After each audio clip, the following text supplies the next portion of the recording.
My dear students, I welcome all of you in the class 10 history classes. I hope all of you are enjoying your studies during the lockdown period.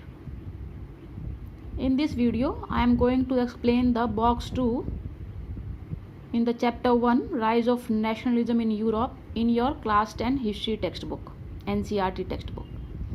In this box,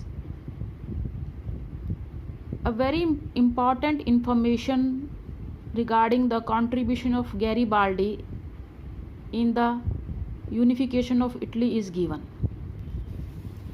Giuseppe Garibaldi, he lived between the time period 1807 to 82.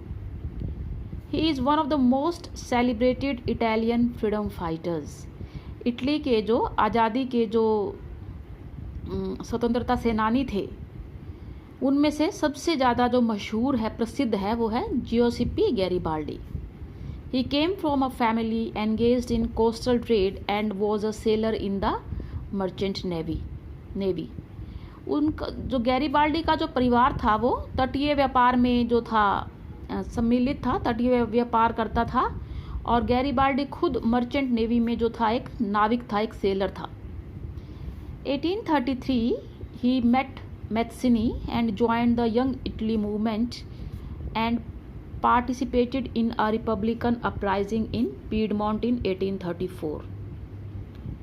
Mazzini से 1833 में मिलने के बाद उन्होंने young Italy आंदोलन को join किया, मैथ्सिनी के साथ काम किया और पीडमोंट में 1834 में एक रिपब्लिकन आंदोलन हुआ था, उसमें भाग लिया. But this uprising was suppressed, परंतु इस आंदोलन को दबा दिया गया. And Garibaldi had to flee to South America where he lived in exile till 1848. और गैरिबाल्डी को साउथ अमेरिका भाग जाना पड़ा, जहाँ पर वो 1848 तक निर्वासन में रहा. एग्जाइल होता है ना, निर्वासन में, अपने देश से बाहर रहा, निर्वासन में रहा.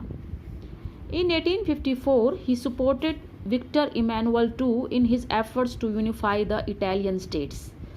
जो विक्टर इमैनुअल II, जो सार्डिनिया पीडमोंट का राजा था, उसका समर्थन किया गैरिबाल्डी ने कि इटली के सारे स्टेट्स को यूनिफाई किया जा सके. ये हमने कल वीडियो में जो मैंने भेजा था उसमें डिटेल में डिस्कस किया था. And in 1860 Garibaldi led the famous expedition of the 1000 to south Italy. Garibaldi ने हज़ारों का एक जो अभियान था, एक्सपीडिशन था, जिसमें हज़ारों वॉलंटियर्स थे, साउथ इटली के जो सिसिली स्टेट्स थे उनको जीतने के लिए भेजा और साउथ इटली के स्टेट्स को जीत लिया. Fresh volunteers kept joining through the course of the campaign till their numbers grew to about 30,000. और इस पूरे अभियान में जो साउथ इटली में जो अभियान भेजा था गैरिबाल्डी के नेतृत्व में, उस कैंपेन में लगातार जो है स्वयंसेवक आते रहे और उनकी संख्या लगभग 30,000 तक पहुंच गई. They were popularly known as the red shirts. उनको रेड शर्ट्स के नाम से पुकारा जाने लगा. 1867 Garibaldi led an army of volunteers to Rome to fight the last obstacle to the unification of Italy. बीच में इटली के सेंट्रल इटली में पेपल स्टेट्स थे, रोम था, वो लास्ट कड़ी रह गया था, लास्ट रुकावट रह गया था इटली के एकीकरण में, इटली के यूनिफिकेशन में. तो गैरिबाल्डी ने 1867 में रोम में भी आर्मी भेजी, रोम को जीतने के लिए, so that whole of the Italy could be unified. The papal states where a French garrison was stationed. यहाँ पर जो है फ्रांस की सेनाएं थी, फ्रांस के कंट्रोल में था Rome. The red shirts proved to be no match for the combined French and papal troops. लेकिन रेड शर्ट्स जो थी, रेड शर्ट्स कौन थे? वॉलंटियर्स थे जो गैरिबाल्डी के नेतृत्व में साउथ इटली को जीत लिया था जिन्होंने. पर अब रोम के अंदर जो फ्रेंच सेनाएं हैं और पेपल खुद रोम की जो सेनाएं हैं, दोनों की कंबाइंड स्ट्रेंथ के आगे दोनों ने मिल के रेड शर्ट्स को हरा दिया. रेड शर्ट्स उनके आगे टिक नहीं पाए. It was only in 1870 when during the war with Prussia, France withdrew its troops from Rome. अब 1870 में इटली से प्रशा का वॉर होता है, प्रशा की लड़ाई होती है. प्रशा के आगे फ्रांस टिक नहीं पाता है और फ्रांस और पेपल स्टेट्स दोनों मिलकर भी प्रशा को हरा नहीं पाते हैं, तो रोम आज़ाद हो जाता है फ्रांस से।